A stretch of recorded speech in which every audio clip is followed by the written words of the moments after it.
How are you? Hi, I'm good. How are you? Doing great. Good. My name's Mackenzie. It's so awesome to meet you. I think you're awesome. I was just wanted to ask, since college is a scam, what should us, what should we do if like we have to go to school to get a degree? Like I want to be a social worker, so I need a degree.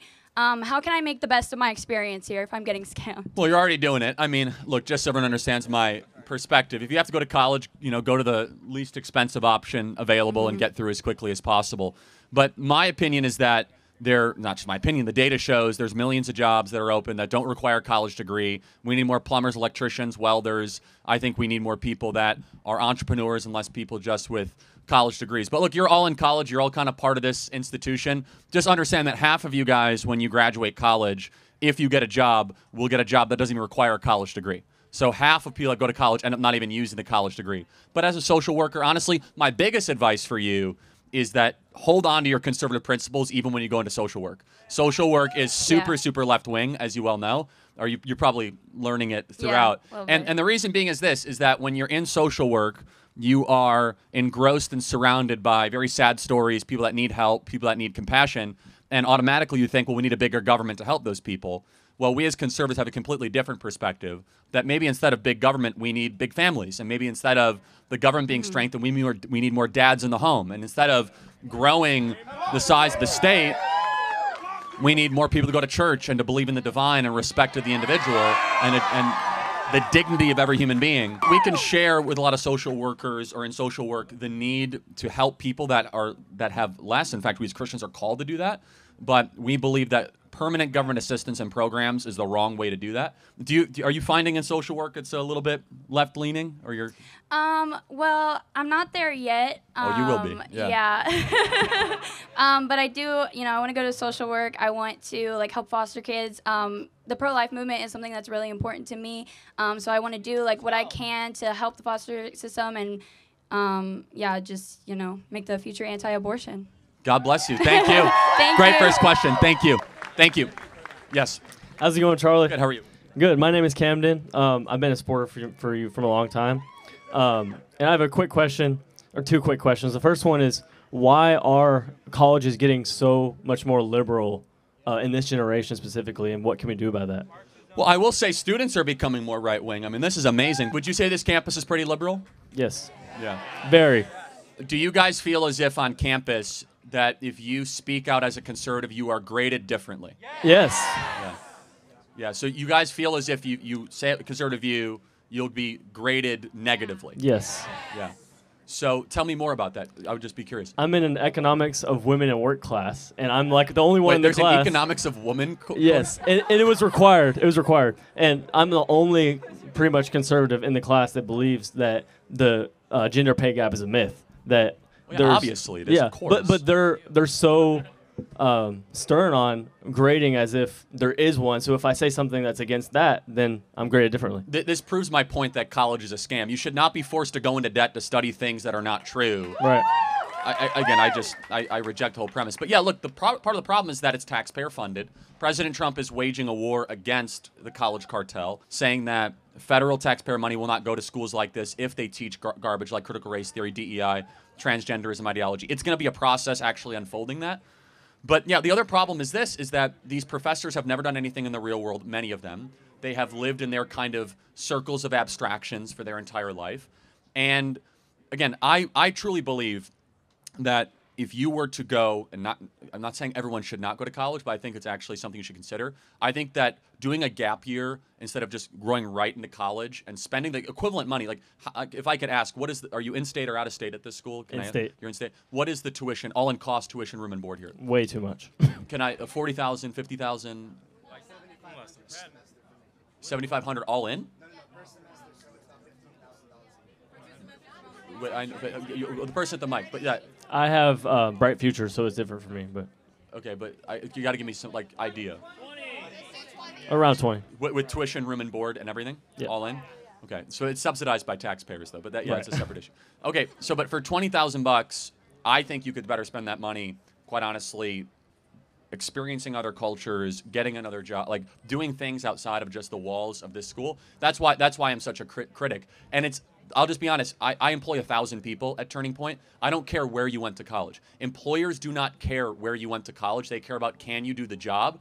And we are seeing a change in the workplace, and colleges will be the last ones to adjust in this broken, outdated model.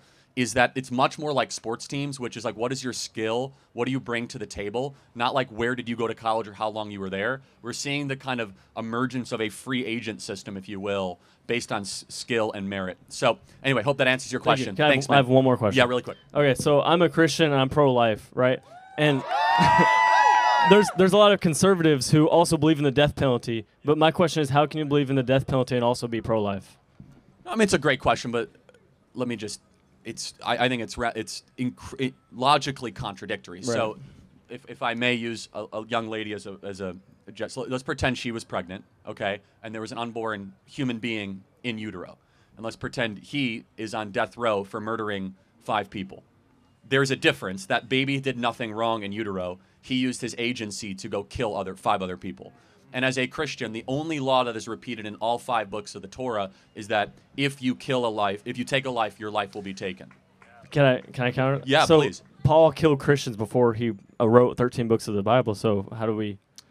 Well, yeah, I mean, that? he obviously repented and gave his life to Christ and became a super amazing disciple. I guess the question is, do we believe in the ultimate administration of justice? And I think, of course, you do. If you take a life, your life should be taken. But making a moral equivalency of an unborn baby that has done nothing wrong, which, by the way, we have no problem slaughtering, right? I do. Well, no, I'm saying as a country, right? Over 1.5 million a year, and then we say, oh, well, this guy who burned an entire house down and killed 5 people, we need to feel sorry for them. Now, this is not you, but I could turn it on its head that bleeding heart liberals will say they feel more sorry for the person on death row than for the baby in the womb that never had a chance to live. And so for me, I think the person that, I think the death penalty should only be used very rarely, very sparingly, and should be done quickly. In fact, I even think that we should bring back, public executions on certain people. No, but think about it. I think that, and you guys should laugh, but it should be done. You guys should laugh, but think about it. Some of these crimes are so heinous against humanity that it must be done as a statement and not say that, we're gonna make you a sympathy. So, for example, I think that Luigi Maggioni guy, I think he should get the death penalty. I think that if you're gonna go kill someone in the back of the head in the streets of New York and act as if I should be sympathetic because you didn't get a healthcare premium you didn't like, I think you should get the death penalty for that. I think if you take a life, your life should be taken, and it should be done, obviously, through a jury of the peers. So that's how I would respond to that. It's the administration of justice, and it's also, more specifically, the life in the womb has not hurt anybody else. Right. The person on death penalty definitionally has hurt somebody else's life. Thank you. And then appreciate it. Yes. Since I don't have a lot of time, if I had more time to ask more questions, can I get you on my podcast in the future? Maybe. All right. Hey, so my name's Anderson. I agree with you on most things, but I disagree. I think I disagree with you. You can correct me if I'm wrong. On the Department of Education. I think that I moved here from Illinois in Chicago. Yeah. What part of Chicago are you from? Arlington Heights. Yeah, so what high school do you go to? I Hersey didn't go to Prospect? high school there, but I was supposed to go to Hersey. Okay, I went to Wheeling. Oh, my dad lived there. So that's crazy. Yeah, so I know the area quite well. Did you go to middle school there? Yeah, I went to middle school there. I went to Thomas. I went to MacArthur. Oh, that's cool. So I know your neighborhood very well. Yeah. And so how I've seen like kind of the changes from moving down here from the north, it seems like there's like this very like antagonistic view with education, which I didn't have in Illinois, at least in the part that I lived in, because it was a well-off suburb. And I think that having a tool to keep schools responsible based on the curriculum that they're teaching is far more valuable than getting rid of it just because there's so many problems with it. Fair argument. Thank you. So the Department of Education was formed in 1979. Do you think it's done a good job of improving educational standards for kids in this country? No, mostly no. But I think the proper tool of a federal government saying, hey, you have to teach truths, even if that local community doesn't necessarily want to. Like, the example that I kind of thought of, because I was talking to someone about this, I thought of, like, a coal mining town. In that town, it might be the most valuable thing to teach about mining, to teach about that type of trade, versus if you live in New York City, you're going to be learning a lot more of, like, markets and just overall higher education. And I think that that's unfair to the people who are born into that area, just because that area needs that economic development. So, fair question. So, what you're saying is, from a more conservative slant, probably, that a federal Department of Education that actually mandates the right things from the top down. Yes. Sounds great. Let me tell you why A, that won't happen, and why B, I think that's a bad idea. Okay. So, even though it sounds conceptually right, A, anything that starts in D.C. with a good intention will be taken over by the cancer, the woke tumor and the woke cancer. It metastasizes and envelops the entire thing, even if it has a really good intent. I'll give you a great example. We have this huge fight right now in the Department of Defense trying to get rid of all the woke stuff in the Marines and the Air Force. If we can't keep the Marines from becoming woke, we have no chance of the Department of Education ever not becoming in that way. Fair enough, yeah. And just by the actual fiber of what education is, more people on the left gravitate into that space. Now, let me agree with you before I kind of get into the second point. The biggest problem with education, which is why we should get rid of the Department of Education, is it's not the Department of Education, it's the Department of Administrators. And this is what's very important. This is not a war on teachers. There are 11 million people in America that are in government, that are in jobs, in government, taxpayer funded, in education. If you were to guess, how many would you say are teachers? 30%? Yeah, so that's almost correct. You're right. Okay. So about 7 million, about 6.7 million of the 11 million are administrators. And the people, like, most of our education money goes towards paper pushers, career counselors, people that fill in paperwork unnecessarily. We're not even supporting the teachers on the front line. So that's the biggest problem, is we have become an administrative-heavy education model. And what has that meant for our kids? Since the advent of Department of Education, as you agree, standards have gone down, literacy has gone down, math and reading has gone down. In fact, most kids in public education, I want you guys to think about this, in high school, have not read an entire book cover to cover. Yeah. Do you guys agree with that? Yeah. And I know that when parents hear that, it's so shocking. Most kids, when they are by a junior or senior in school, have not read, they'll read snippets. You guys know that. They have readers, right? A chapter of this.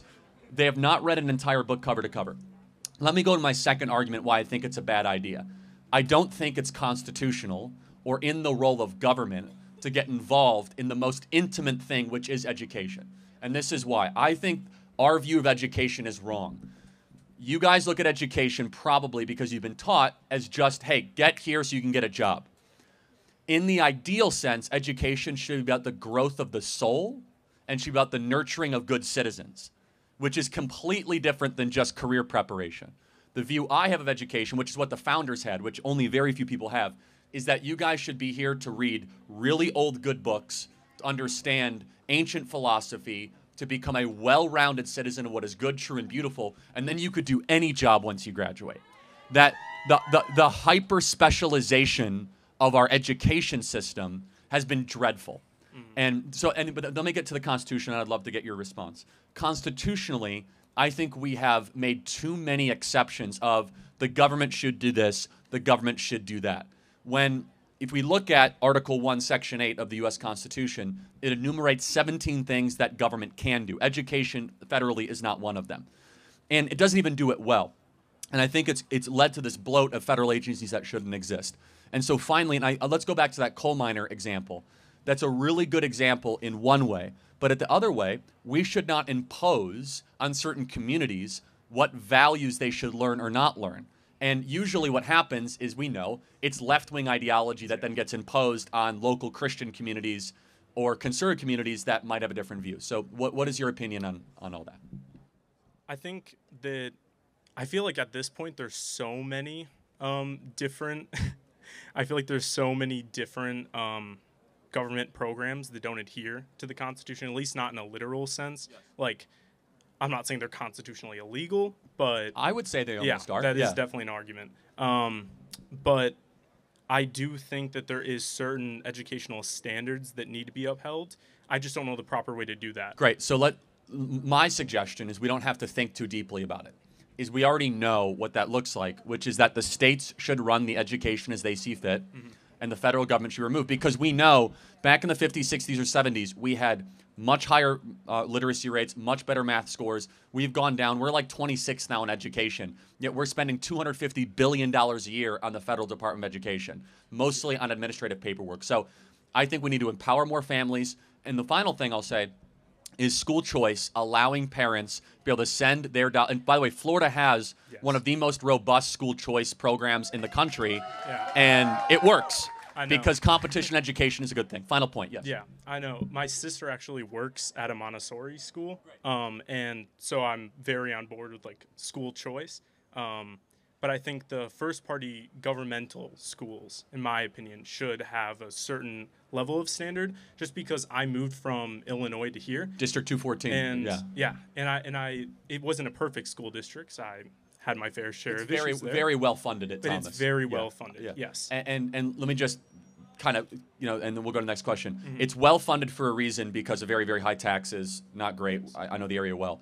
But last point is the type of top-down involvement you want should happen on the state level. It should happen in Tallahassee, not in Washington, D.C. Let's get D.C. out of our education. Okay. Thank you so much.